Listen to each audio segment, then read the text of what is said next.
Secretário, em 50 anos, é a primeira vez que um governo tem a coragem de enfrentar o oligopólio no transporte público do Distrito Federal. Quais foram os desafios enfrentados de maneira pontual? Como é que o senhor descreve esse processo?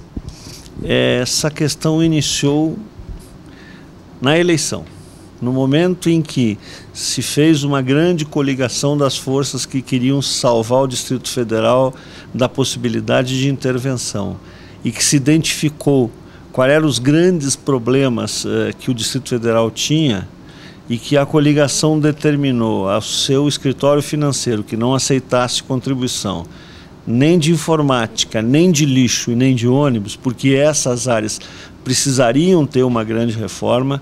A coligação formada pelo nosso governador Agnello e pelo vice Tadeu Filipelli assumiram o compromisso de fazer uma grande transformação. Qual era a grande transformação? De enfrentar três grupos econômicos muito fortes e que vinham dominando o Distrito Federal desde em toda a sua existência. Bom, não tem sido um processo fácil, né? Vocês enfrentaram uma série de desafios. Em que momento que está exatamente o processo de licitação? Importante é que esse desafio é um desafio do governo. Tem sido o apoio da nossa base de sustentação na Câmara, começou com a aprovação do plano diretor, tem sido com a determinação firme do governador Agnello, do vice Tadeu Filipelli, e mais, nós temos tido na liderança do PT, na liderança do PMDB e dos partidos que compõem a base do nosso governo, todo o apoio para enfrentarmos essa luta, que é uma luta que a população espera desse governo. Hoje nós já estamos, na data de ontem, se encerrou o prazo para recurso contra a habilitação.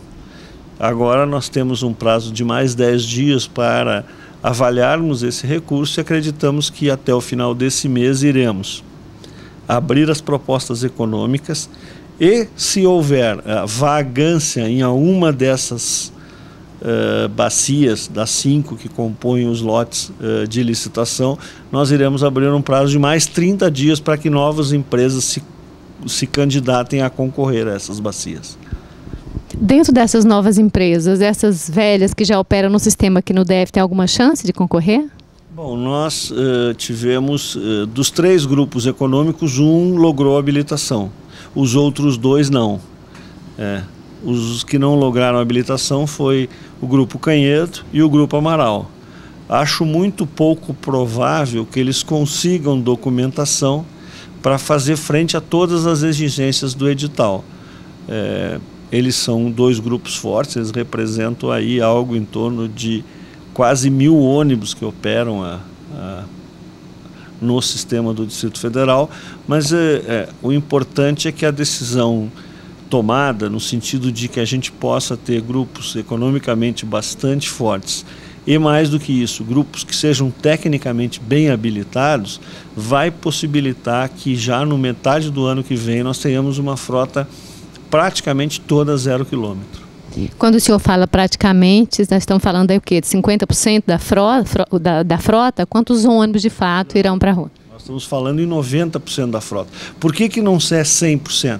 Porque nós temos as cooperativas que ainda têm contrato.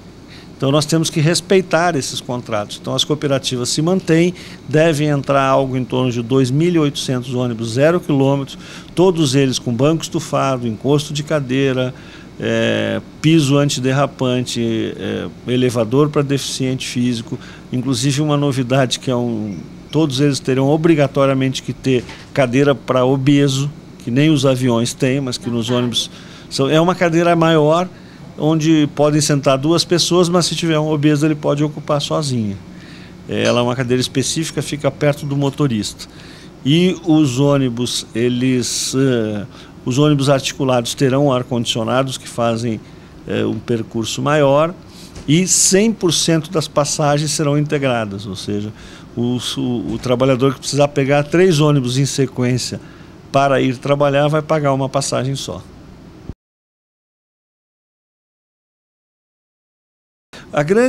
O grande enfrentamento se deu porque ao longo de todos os últimos, diríamos, 10, 15 anos, o Estado se afastou da atividade de fiscalizar e de planejar os ônibus. Então, logo depois que nós conseguimos, junto à Câmara Distrital, a aprovação do plano diretor, nós tivemos um outro desafio que muitos não acreditavam que nós iríamos conseguir. Nós retomamos a Fácil. Basta ver que todo mês você via aquela fila, estudante mal atendido. Hoje você não vê mais falar nesses problemas. As pessoas estão sendo atendidas de uma forma mais respeitosa, não há mais filas e nós estamos procurando, junto às escolas, melhorar o sistema. Inclusive, a própria frequência já é informado direto pela Secretaria de Educação. Isso foi uma conquista importante e que muitos achavam que essa seria a primeira e a última batalha que nós iríamos traçar com os operadores. Aconteceu exatamente ao contrário. Nós enfrentamos, tanto o DEFTRANS quanto a Secretaria foram bastante fortes nesse enfrentamento. O governador nos deu todo o respaldo e nós conseguimos retomar a bilhetagem e está aí o serviço prestado à sociedade. Já é uma vitória do governo Agnello. Essa vitória se traduz em melhor conforto para a população. Essa integração, então, vai acontecer já de imediato quando os ônibus novos entrarem se começarem a circular nas ruas do DF? Exatamente. No dia que os ônibus novos estiverem circulando, a integração será total. O cidadão pode pegar um ônibus lá no interior do Gama e, se precisar ir até Planaltina, ele vai pagar somente R$3. Que coisa boa. Então acabou essa história de o brasiliense dizer que a capital do país tem o pior sistema de transporte público do DF. Ninguém vai precisar mais abrir guarda-chuva dentro de ônibus. Não, acho que é mais do que isso. Mais do que isso. Nós, passado o desafio dos ônibus, ou seja, de botarmos ônibus novos, nós temos um outro grande desafio, que é tão grande quanto licitar, que é nos prepararmos com o sistema de GPS para controlarmos os ônibus onde eles estão, para controlarmos a frequência, a pontualidade e mais botar à disposição do usuário informação de onde está o ônibus que ele quer pegar. Por exemplo, se ele chegar num terminal, nos maiores, ele vai ter junto à parada a noção de quanto tempo vai vir o próximo ônibus que ele precisa, quanto tempo vem os dois próximos. Então ele vai poder inclusive se programar. Se o ônibus dele vai levar 5 minutos, mas o próximo vai levar 15, ele tiver alguma atividade, ir num banco, comprar um remédio, ele pode fazer, porque o horário que vai estar lá é o horário controlado online, ou seja, ele sabe exatamente quantos minutos o próximo ônibus dele vai passar. E essa é a grande mudança do sistema, ou seja, o sistema sempre se preocupou em estar voltado aos interesses dos operadores. A partir que o governo assumiu, a grande transformação é fazer com que os operadores possam ter sua remuneração, porque é para isso que eles colocam o ônibus para trabalhar, mas que todo o serviço seja direcionado no sentido de que o usuário seja o ponto central dessa questão. Então ele precisa ter pontualidade, informação, segurança e com o sistema de corredores que nós vamos implantar, ou seja, os 4 grandes eixos de corredores, cujo do Gama já está bastante adiantado, nós vamos viabilizar com que o ônibus tenha uma velocidade média maior. De que maneira isso vai ser feito? Porque o corredor que vem do Gama, ele não vai ter nenhum cruzamento, ele só vai passar o ônibus. Então, uma viagem que hoje dura 90 minutos, nós temos certeza que ela não será feita em mais de 40, ou seja, se nós pensarmos em duas viagens, uma de vinda e outra de volta ao dia, nós estaríamos dando aí praticamente quase 2 horas, 1h40, para que o trabalhador ou esteja mais com a sua família, ou queira fazer um curso, ou faça um esporte, ou vá fazer algum treinamento. Então, esse é o objetivo final. Quer dizer, o objetivo final não é só ter ônibus novo, porque se nós colocarmos ônibus novos, é bom, é interessante, eles não vão quebrar, mas eles têm que ser mais do que isso, ele tem que ter um sistema de planejamento de rota para que toda vez que, por exemplo, uma área, isso vai ter que ser muito prático, porque nós acreditamos que com os ônibus novos e mais rápidos, a tendência é que mais pessoas deixam o carro e vão para o ônibus. Então a gente tem que estar muito atento com informações muito precisas para aumentar a quantidade de ônibus, e isso o novo contrato vai permitir. Porque senão o que acontece? Você joga mais gente, volta a ter ônibus lotado, volta a ter problema. Então, o Estado tem que estar muito presente nesse planejamento e execução, controle desse planejamento. E esse controle não pode mais ser feito na prancheta, não existe mais espaço para a prancheta. Isso tem que ser feito com um sistema de controle. Nós já estamos escolhendo, inclusive, o lugar físico do nosso central de controle, que é o CCO, e junto com a entrada da nova linha, que é a linha para o Gama, entrará em operação também o sistema de controle da frota. Ok, secretário, e o governo pretende fazer algum tipo de campanha para estimular também o usuário do automóvel a deixar o carro em casa e fazer uso do transporte público? Essa é uma armadilha que nós temos hoje. Quer dizer, qual é a armadilha? É muito difícil para o governo pedir para que o cidadão deixe o seu carro em casa se você não tem um sistema de transporte digno para ele usar. Então, a partir do ponto que nós tivermos a nova frota rodando, sistema de integração total, ônibus novos e pontualidade, nós vamos poder dizer para o cidadão que existe uma opção a ele. Quer dizer, e mais do que isso, você vai poder fazer algumas atitudes, por exemplo, como a cobrança dos estacionamentos, como o desincentivo do transporte individual.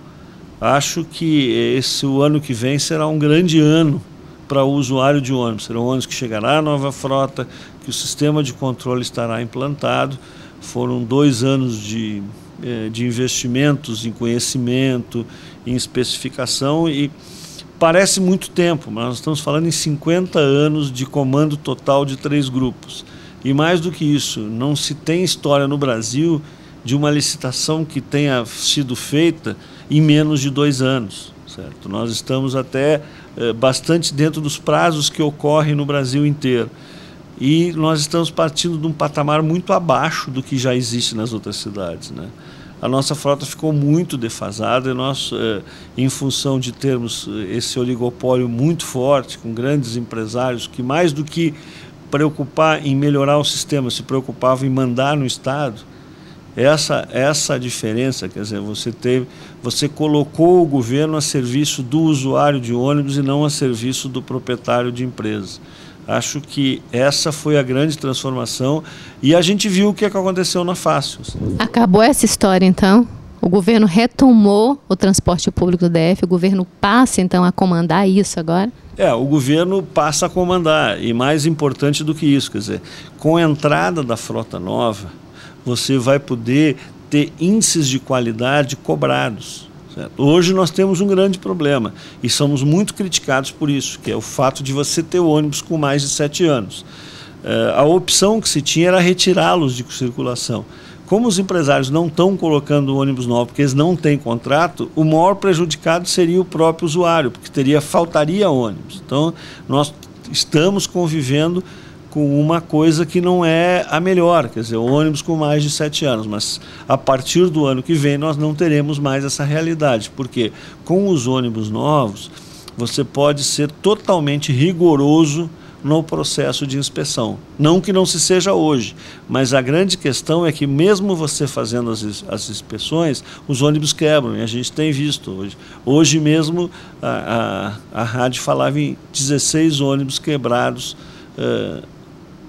criando transtorno para o trânsito, deixando gente na rua, gente que não pode pegar o próximo, que o próximo já vem lotado, aí acaba perdendo seus compromissos.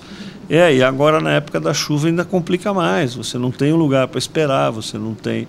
Então, o ano que vem vai ser, sem dúvida nenhuma, um ano da transformação do usuário poder ter orgulho do sistema de transportes que não é nenhum favor, afinal ele paga por isso. Sabe? E poder dispor dele, né, com qualidade. Sem dúvida nenhuma.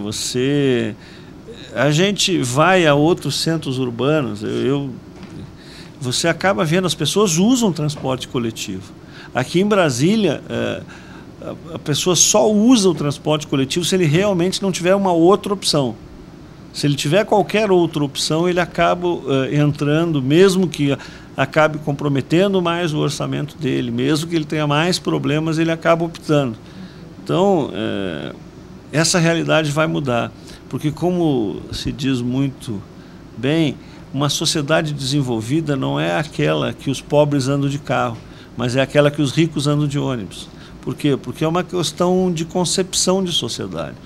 Eu tive num seminário outro dia, estava conversando com o prefeito de Hamburgo. O prefeito de Hamburgo, que é o prefeito, ele fala: na minha família faz 5 anos que ninguém tem carro, porque não precisa de carro. Não é porque você fez opção pela economia, porque você não precisa de carro.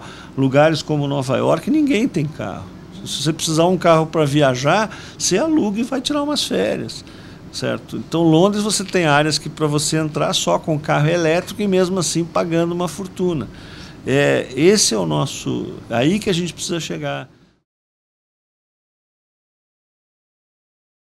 A primeira lei de mobilidade do Brasil foi sancionada pela presidenta Dilma agora em janeiro, e ela tem 2 princípios básicos que eu acho que a gente precisa internalizar muito. Nós precisamos priorizar o transporte não motorizado pelo motorizado, ou seja, nós temos que ter boas calçadas, nós temos que ter boas faixas de segurança, nós temos que ter ciclovia para as pessoas se deslocarem em pequenos... E o segundo princípio é que o coletivo sempre tem que ter prioridade sobre o individual.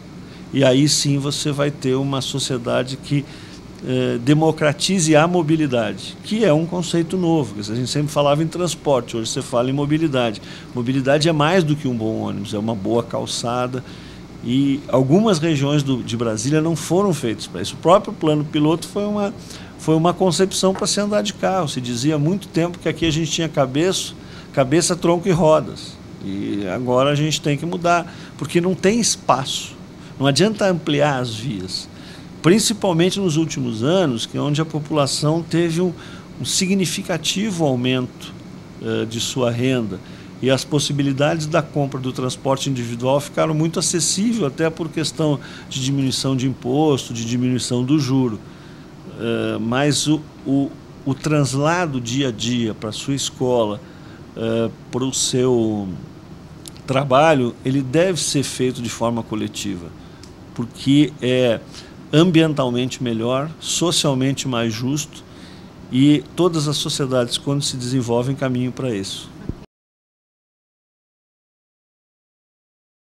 Para a finalização da entrevista, esse processo passou por uma verdadeira guerra jurídica. Acabou, não tem mais nenhuma liminar para ser enfrentada, a coisa vai fluir daqui para frente? Nós temos uma liminar que foi reconcedida, que é para o grupo Viplan, que diz que ele pode participar da licitação sem ter nenhum atestado. Isso está sendo cuidado pela Procuradoria, nós entendemos que ela deve conseguir cassar, até porque o desembargador já tinha cassado essa mesma liminar, e nós temos a possibilidade de haver algumas... Quando os recursos forem denegados, ou nós tivermos algum recurso atendido, que alguém entre no Poder Judiciário. Mas acreditamos que o grande da batalha jurídica era a concepção, e essa foi ultrapassada. Podemos ter algumas batalhas pontuais, mas como o certame ele foi muito criticado, ele foi muito delongado, e a gente realmente aceitou as críticas, porque esse governo nunca pensou em ter o seu dono da verdade. Tanto é que vieram críticas do Tribunal de Contas, que foram aceitas, vieram contribuições do Legislativo, que foram aceitas, o Ministério Público fez grandes alterações, e isso fez com que o nosso edital fosse uma construção coletiva. Ou seja, todo mundo da sociedade que quis, ele passou por uma audiência pública dentro do Ministério Público. Então, essa construção coletiva, mais do que tudo, é um anseio da sociedade.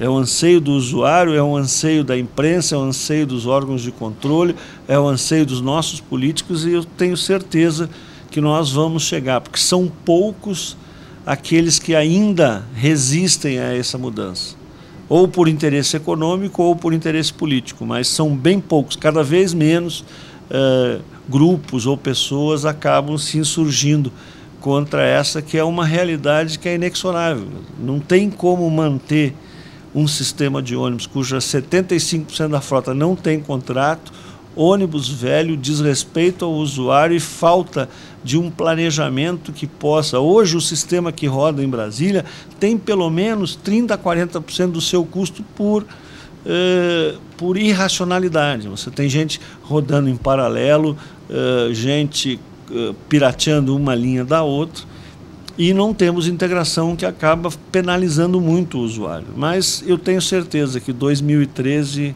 vai ser o ano da redenção do transporte no Distrito Federal, não porque um ou os dois iluminados resolveram transformar, porque a sociedade exigiu, porque o governo se preparou com toda a sociedade, enfrentou um problema que ninguém tinha tido coragem de enfrentar, e nós estamos do lado que a sociedade está exigindo que nós estivéssemos. Então, essa vitória virá. Então, que mensagem final o senhor passa para o usuário de ônibus, que é o maior interessado? Quando é que ele, de fato, vai poder dispor desse novo modelo de transporte público? A partir de junho do ano que vem?